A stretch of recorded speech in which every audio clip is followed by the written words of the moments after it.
I am Josh. I'm Banks. We are together. Odd Places Going. Viral. There we go. Josh, is this the first time you changed your moniker? No, probably not the first time, but I wanted to add my official title, my official job title, I suppose. What does that mean, official? What does that mean? If it means I chose it. That's what official is, because it's my company. It's official. So you are the identity archaeologist. So That's why did you choose the or the? because there is no other. It says it's a definitive article. If there is The. no other identity archaeologist. So you couldn't have said a identity archaeologist, no? I could have. However, it's that would have left some ambiguity, like there might be another. And I just want to let people know I have no competition. Okay. Okay. So why didn't you make it capitalized THE? Well, okay, that's bragging. See, I don't want to brag. I just want to let them know confidently that there's no other. I'm the only one. All right. All right. Fair enough. Fair enough. Identity. Why did you choose identity? That word. Because that's what I dig up. I dig up identities. Everyone's got one. And I can speak from experience. I mean, you helped me with my identity back when we first met each other. Geez, how long ago was it? 38,000 years ago, something like that. I think that was another epic. Well, okay. I just realized we surpassed 333 episodes. So, Yes. wow. At least a year. At least a year. You know what? I've known you for maybe a little bit more than a year and a half. So, okay. So you're the identity archaeologist. So you dig up people's identities? It's a three-step process. You dig up the identity, of course. You have to dig, right? I dig with questions. That's my shovel. My shovel is questions. So I dig up that identity, that basically the reason they exist, the true purpose, their true genius. Then we dust it off. Second step is you got to clean it up, right? You got to get rid of all the crusties, the conditioning, the caked on, baked on, parents, the teachers, society bull crap that we're caked on. So you got to get rid of that. Then last step, you got to polish it. Polish it, refine it so it shines, and it shines so brightly that their clients can't ignore it. It shines like, you ever see something so bright that you have to look at it? Yeah. Like the sun, and it compels you. You're almost compelled to go look at it. You would go and spend money to go to a museum to see a shiny artifact. So that's what I do with people's identities, so that they can get paid what they're worth. They can actually bring their genius to the world, which is my mission. That's my ultimate mission in life. You did say something in there about the second step of dusting it off, getting rid of stuff. Dirty. It's dirty. You got to dust it off. All right. So the first thing I thought about was luggage and baggage. Are you dusting off the luggage and the baggage? And, yeah, of course. And the older the person is. What's that? Okay. So the older the person is, the more baggage or luggage they have, or not necessarily? Not necessarily.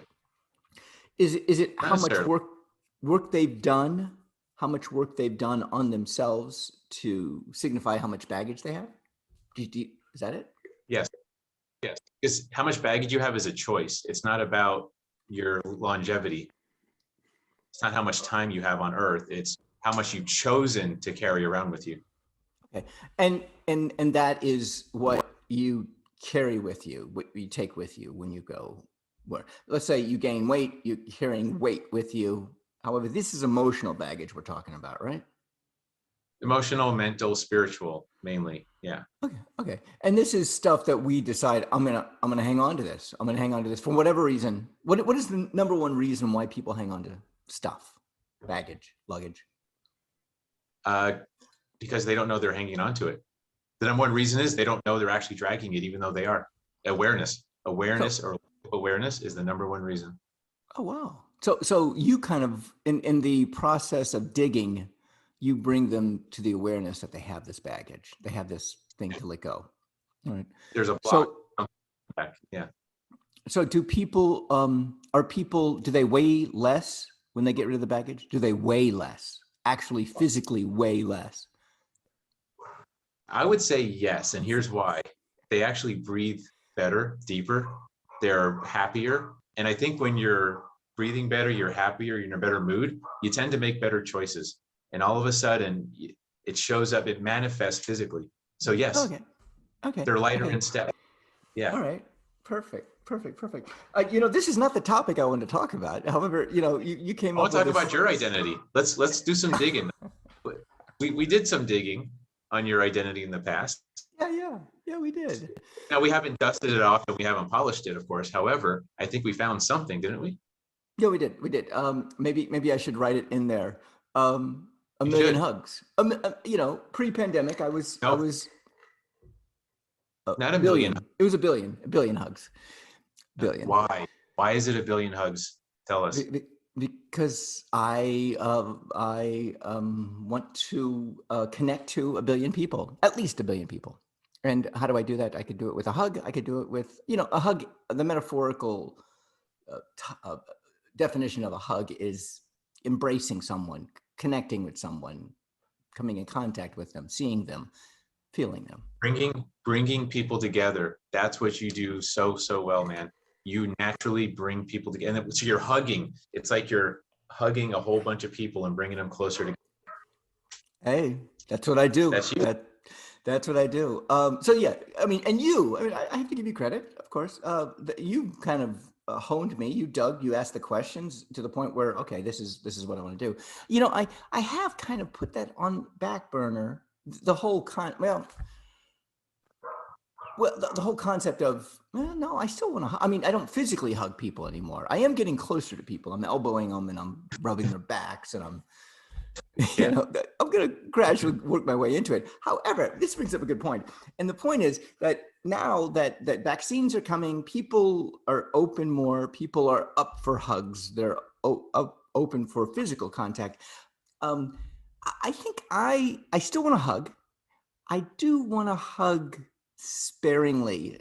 I don't want to throw my hugs away. I think is what I'm trying to say. Wait, do you think there's a limit? Are you? No, I have a billion. Okay, Okay, here's my idea.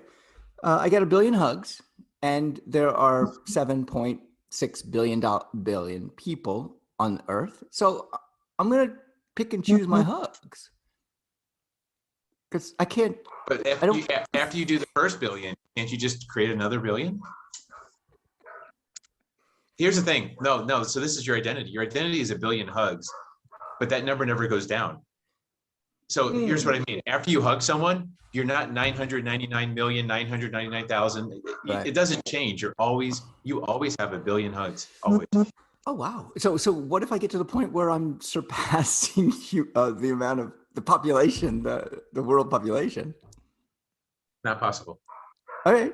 I guess people are gonna, continue having babies. I actually did this math. I just did this math the other day for someone else. It's ironic we're talking about this. For you to hug all 7 billion people in the planet, if you spent the next 100 years, you would have to hug 3 people per second. Oh my God. Actually go through 8 billion people. Oh, 3 people a second for 100 years. Wow. Good luck. Yeah. Yeah. This is not my topic. My topic is numbers. We surpassed 333 episodes. It was brought to my attention by a friend of mine. And by 333 episodes, I'm thinking, wow, that's a number, 333. And there are people who believe in the numerology. Numbers mean things.